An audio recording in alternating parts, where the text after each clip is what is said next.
Hands where I can see them.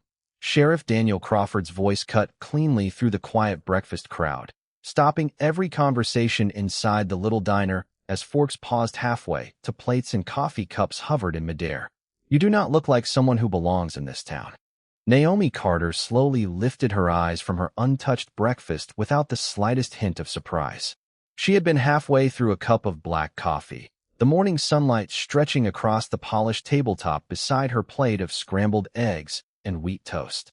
She folded her napkin carefully, placed it beside her coffee cup, and looked directly at the sheriff.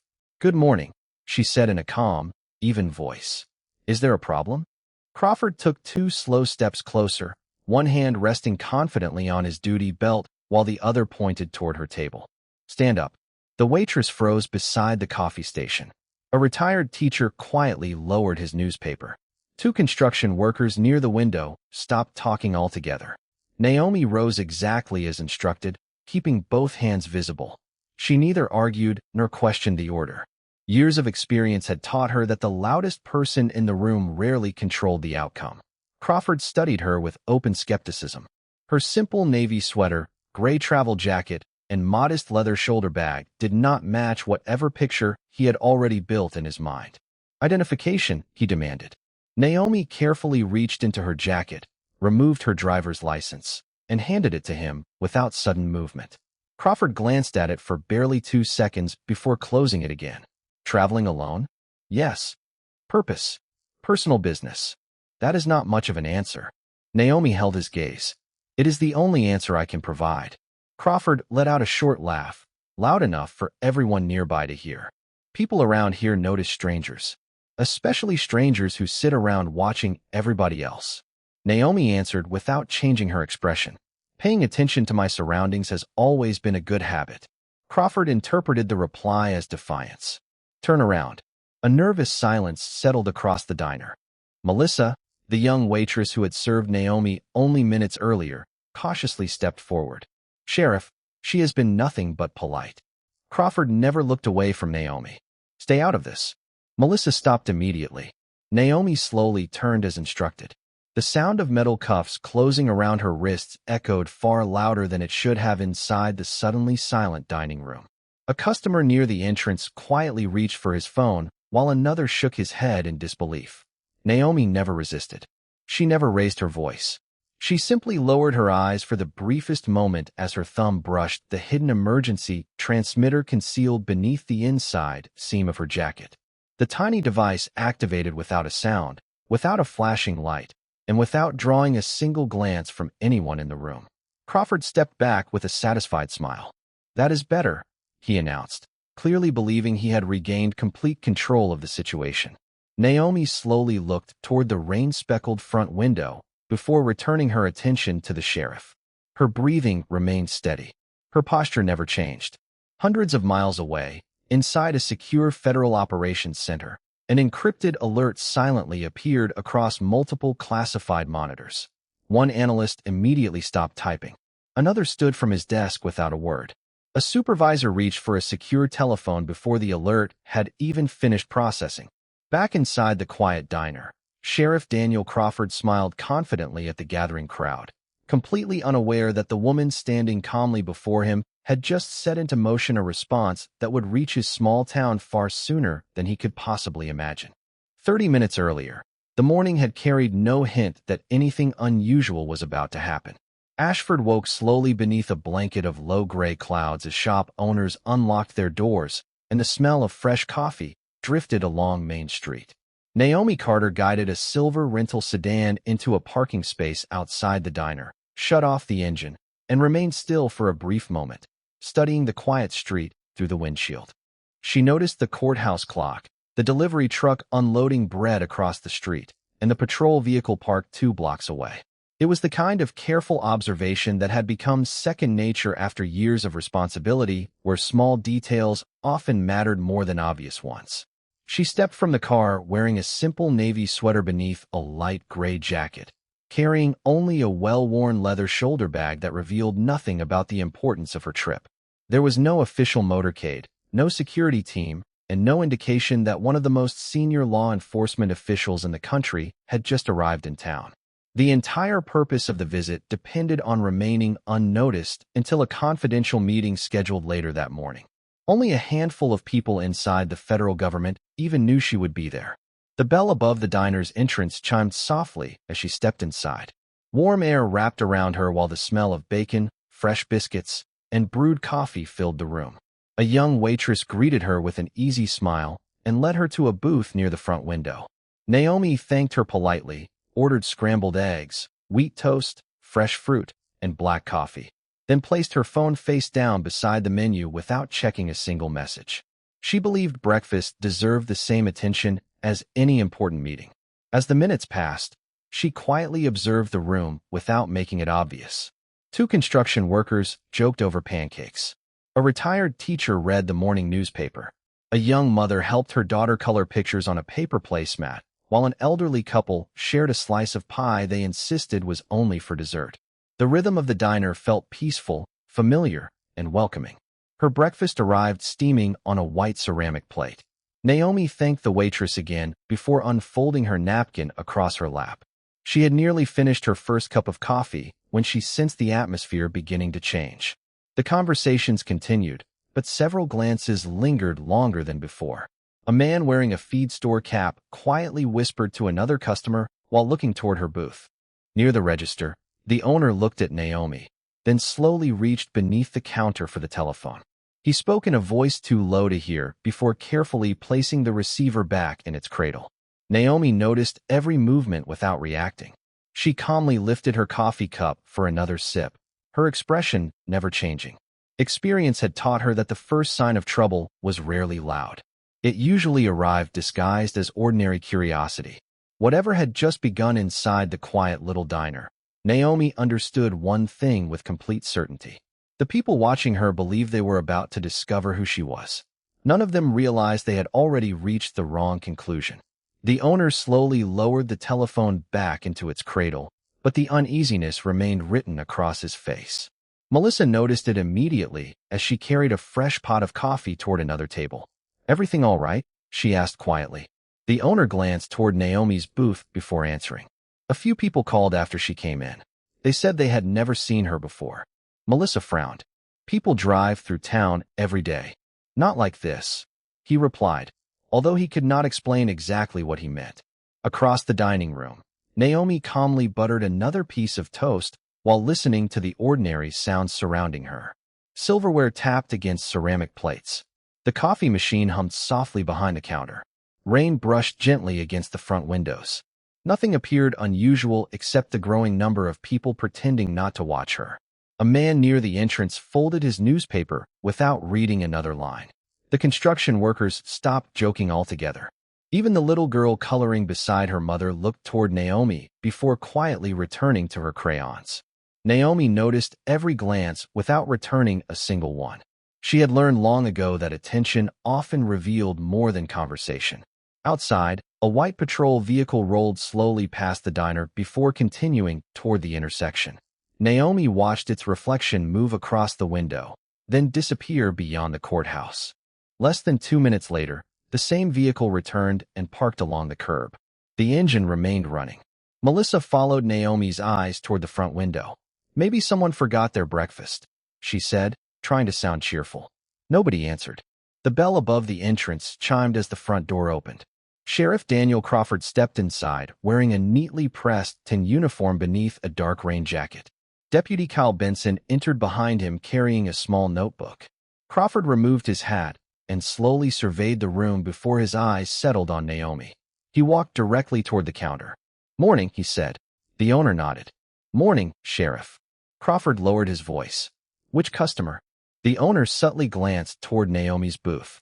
"The woman by the window." "What happened?" Crawford asked. "She has been here about 20 minutes. Folks started calling. They said she was watching everyone. Nobody knows who she is." Crawford looked toward Naomi again. "Did she threaten anyone?" "No." "Cause a disturbance?" "No." "Break any law that you saw?" The owner hesitated before quietly answering. "Not that I know of." Crawford's jaw tightened slightly. "Then why call me?" The owner shifted uneasily. People were concerned. Crawford looked across the room once more. The silence itself seemed to convince him that concern alone was enough.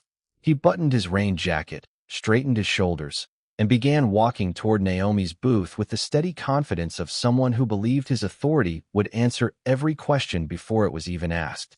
Deputy Benson followed several steps behind, but his attention remained fixed on the quiet woman finishing her breakfast. Something about the scene did not fit.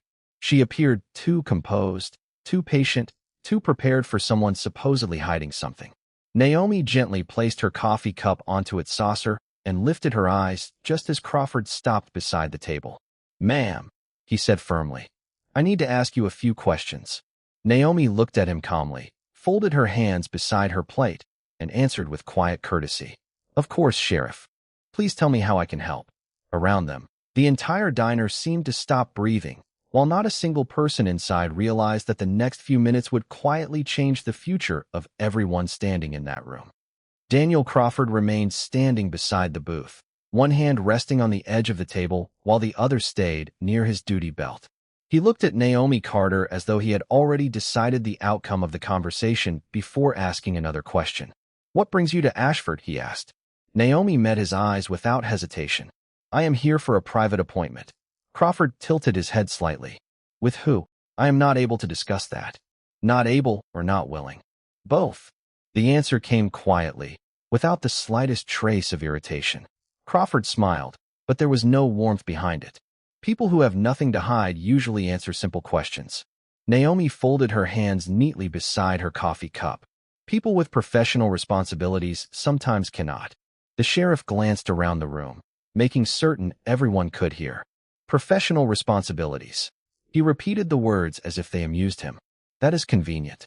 Melissa shifted uneasily behind the counter. "Sheriff, she has been respectful the whole time." Crawford raised one hand without looking at her. "I did not ask for commentary." The waitress immediately fell silent. Deputy Kyle Benson watched the exchange carefully. Nothing about Naomi suggested panic. Her breathing remained even. Her shoulders never tensed. She stood exactly where she had been asked to stand, making no sudden movement and offering no resistance. Crawford took another step closer. "Let me see what is inside your bag." Naomi glanced toward the leather shoulder bag resting beside the booth. "Sheriff, may I ask whether I am being detained?" Crawford answered immediately. "You are now." Several customers exchanged uncomfortable looks. The retired teacher quietly removed his glasses and laid them beside his newspaper. The construction workers stared toward the window rather than toward the sheriff. Naomi slowly nodded. "Then I will comply with lawful instructions." Crawford picked up the bag himself and handed it to Benson. "Search it." Benson carefully unzipped the main compartment. Inside he found neatly organized folders, a notebook, reading glasses, a charger, bottled water, and several travel items. He checked each pocket methodically before looking back at the sheriff. "Nothing unusual," he said. Crawford frowned. "Search again."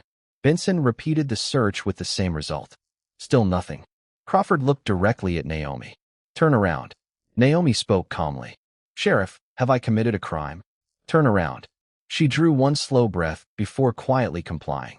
The metallic click of handcuffs echoed through the diner, causing several customers to gasp.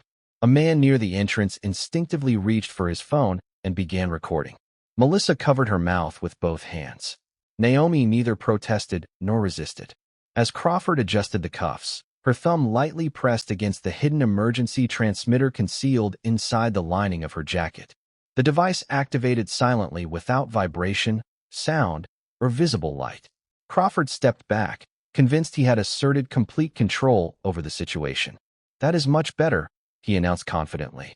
Naomi slowly turned to face him again, her expression exactly the same as when she had first entered the diner. She briefly looked toward the rain-speckled front window before returning her attention to the sheriff. Somewhere far beyond the quiet streets of Ashford, an encrypted emergency notification had already begun moving through secure federal systems, while every person inside the diner remained completely unaware that the most important part of the morning had only just begun. The diner remained unnaturally quiet as Sheriff Daniel Crawford looked around the room with the confidence of someone convinced every decision he had made would soon be proven correct. He folded his arms and looked back at Naomi Carter. "Now," he said, "perhaps you are ready to tell me what you are really doing here."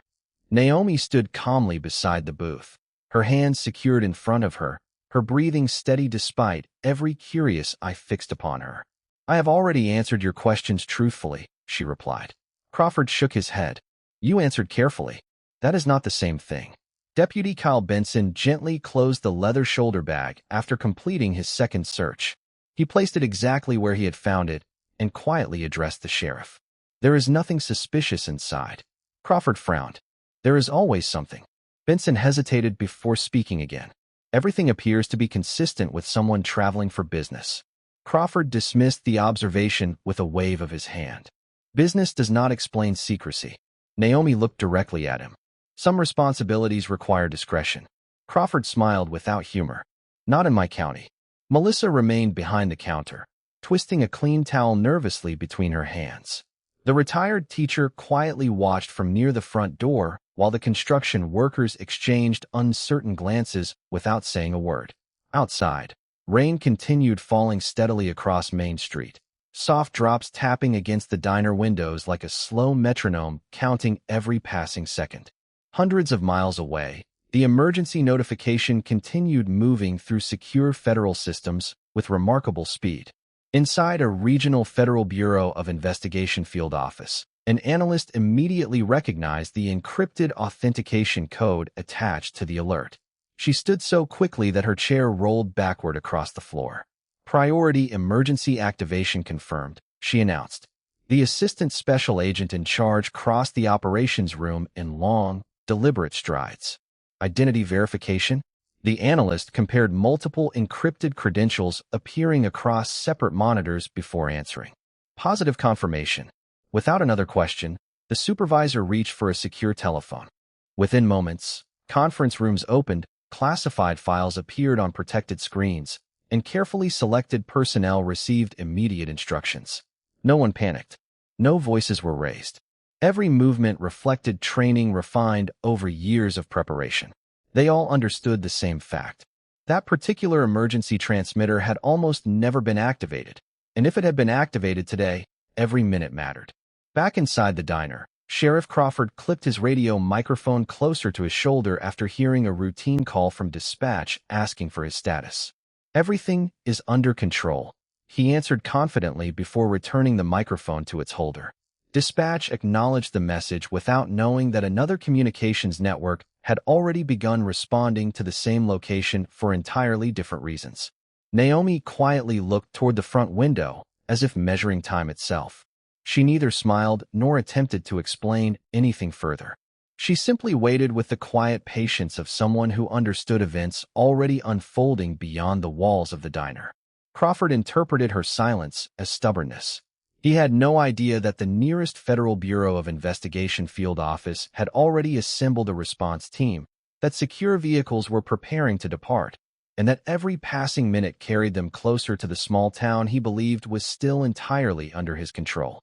Deputy Kyle Benson carefully returned Naomi Carter's leather bag to the booth exactly as he had found it, then stepped back without saying a word. His eyes lingered on her for only a moment before shifting toward Sheriff Daniel Crawford. Something about the woman standing quietly before them refused to match the story everyone seemed determined to believe. Crawford noticed the hesitation but dismissed it immediately. "You are overthinking this," he said.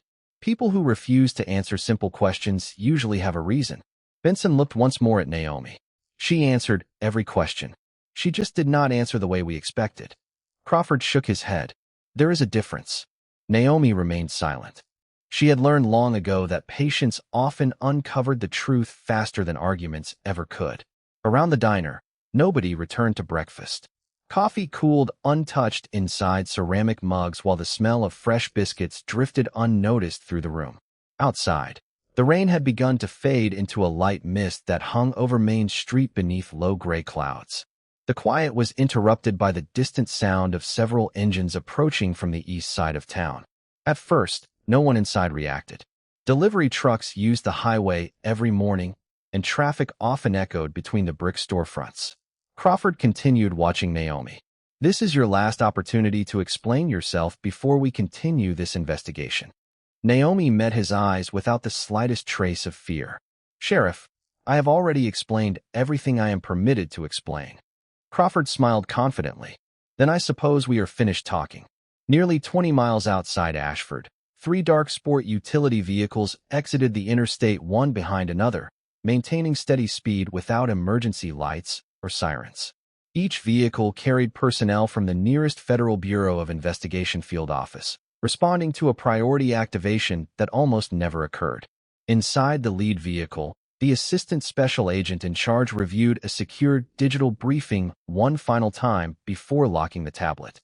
Estimated arrival, he asked. 9 minutes, the driver answered. Local authorities remain on scene. The supervisor nodded once. No assumptions. We verify everything ourselves. The convoy continued toward Ashford with calm precision. Back inside the diner, Crawford adjusted the radio on his shoulder after another routine dispatch call confirmed that no additional county units were needed. Everything is under control, he replied before clipping the microphone back into place. Naomi quietly looked toward the front window. She could not yet see the approaching vehicles, but she knew exactly what the activation of her emergency transmitter meant. She had used it only once before in her entire career, and every person authorized to receive that signal understood the seriousness behind it. Melissa followed Naomi's gaze toward the empty street outside. Sheriff, she said softly, maybe we should slow down until we know more. Crawford answered without turning around. There is nothing more to know. At that exact moment, the first dark sport utility vehicle turned on a main street, followed closely by 2 others moving in perfect formation. Several pedestrians stopped walking to watch them pass. Store owners stepped outside their businesses. Even before the vehicles reached the diner parking lot, something about their quiet confidence made the entire street feel different. Inside the diner, Deputy Benson happened to glance through the front window first. His expression changed immediately. Sheriff, he said carefully, never taking his eyes off the arriving convoy. I think someone important just got here.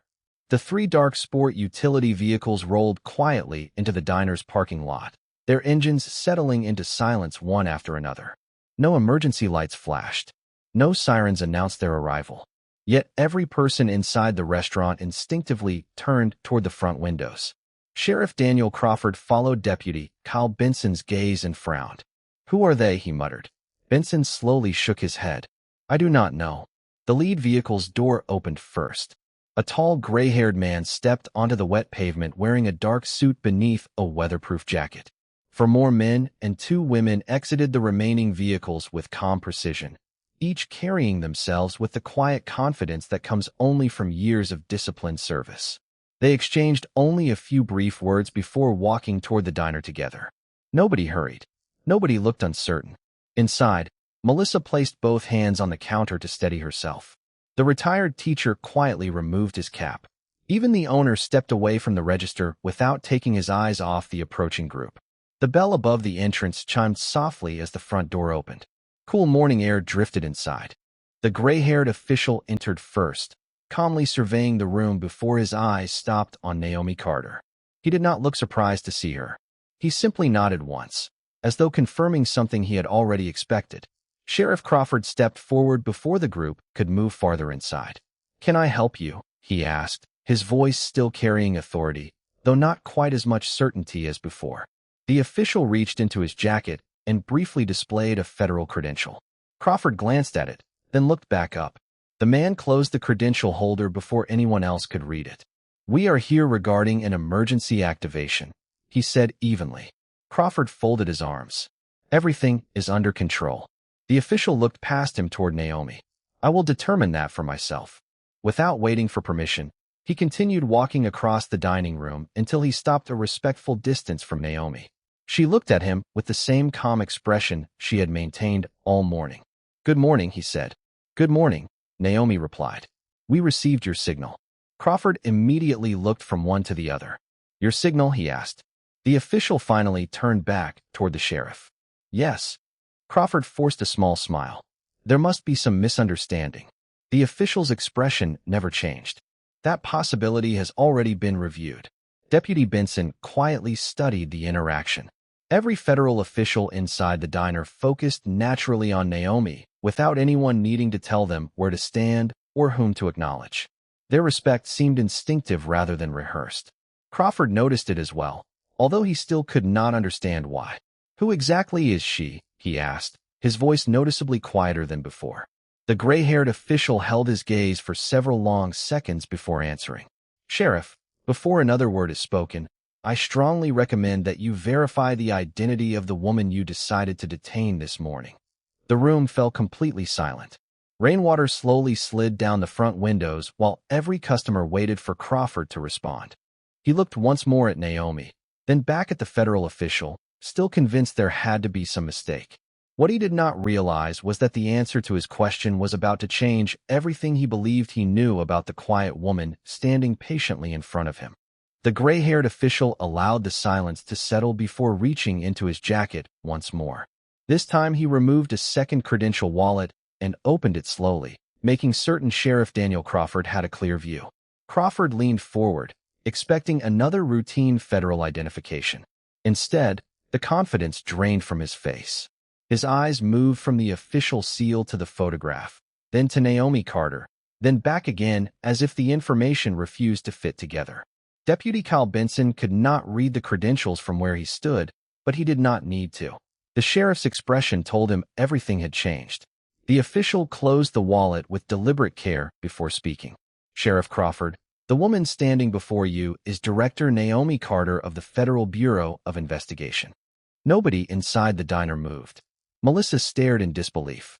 The retired teacher slowly removed his glasses. The owner behind the counter lowered his head without saying a word. Crawford looked at Naomi again. She had never announced her position. She had never threatened anyone. She had never demanded special treatment. From the moment he entered the diner, she had answered every question with patience and professionalism. "Director?" Crawford repeated quietly, almost unable to hear his own voice. Naomi gave a small nod. "I came to Ashford on confidential official business that required complete discretion." Crawford opened his mouth to speak, but no words came. The certainty that had carried him through the morning disappeared beneath the weight of a truth he had never imagined. The senior federal official continued calmly. "Director Carter activated an emergency signal only after determining the situation required immediate federal awareness. Every action taken since that activation has been documented." Deputy Benson instinctively glanced toward the body camera attached to his uniform, then toward the sheriff's camera. Crawford reached toward his shoulder before stopping himself. The official noticed the movement immediately. "Please leave every recording device exactly as it is," he said. "Nothing will be modified until the review process is complete." Another federal representative stepped toward the diner owner with quiet professionalism. "Sir, we will also require access to your security camera recordings." The owner nodded immediately. "You may have everything." Melissa quietly added, "I watched everything from the beginning." The representative acknowledged her with a respectful nod. "Someone will speak with you shortly." Outside, additional federal personnel arrived without urgency, but with unmistakable purpose. They entered in small groups, speaking softly into secure radios while carefully identifying witnesses and preserving the scene. No one raised a voice. No one displayed unnecessary authority. Their discipline alone transformed the atmosphere inside the diner. Crawford finally found enough composure to speak. "Director Carter, I owe you an apology." Naomi looked at him with calm, steady eyes. "Sheriff, this moment is no longer about apologies. It is about understanding how quickly assumptions can replace facts when people stop asking fair questions." Crawford lowered his eyes. Benson remained silent beside him, realizing that what had begun as an ordinary morning call would become the most important lesson of his career. The senior federal official turned toward Crawford one final time. "Your department will receive formal notification regarding the review. Until then, every report, every recording, every dispatch log, and every witness statement will be preserved." Morning sunlight finally broke through the thinning clouds outside, filling the diner with warm light as the people of Ashford slowly realized that the quiet woman they had judged by appearance had been the highest-ranking law enforcement official in the room all along.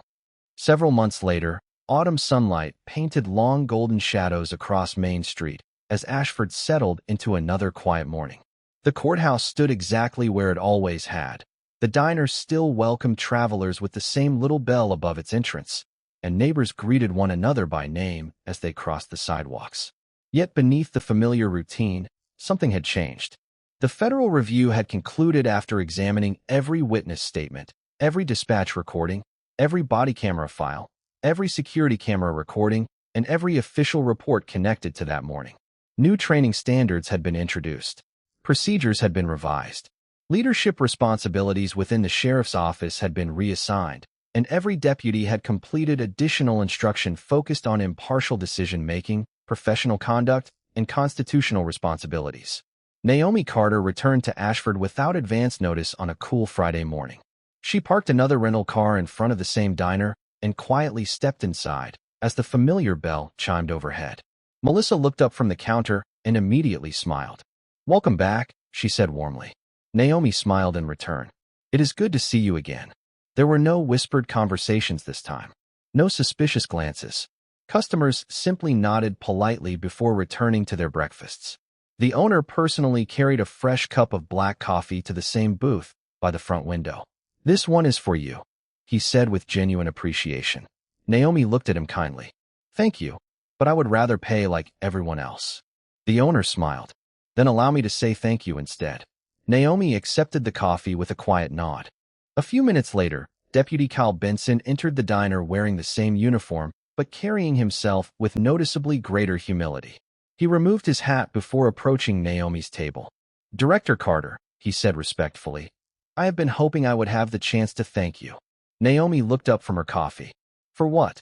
Benson answered honestly. "For reminding all of us that authority means very little without fairness, patience, and respect."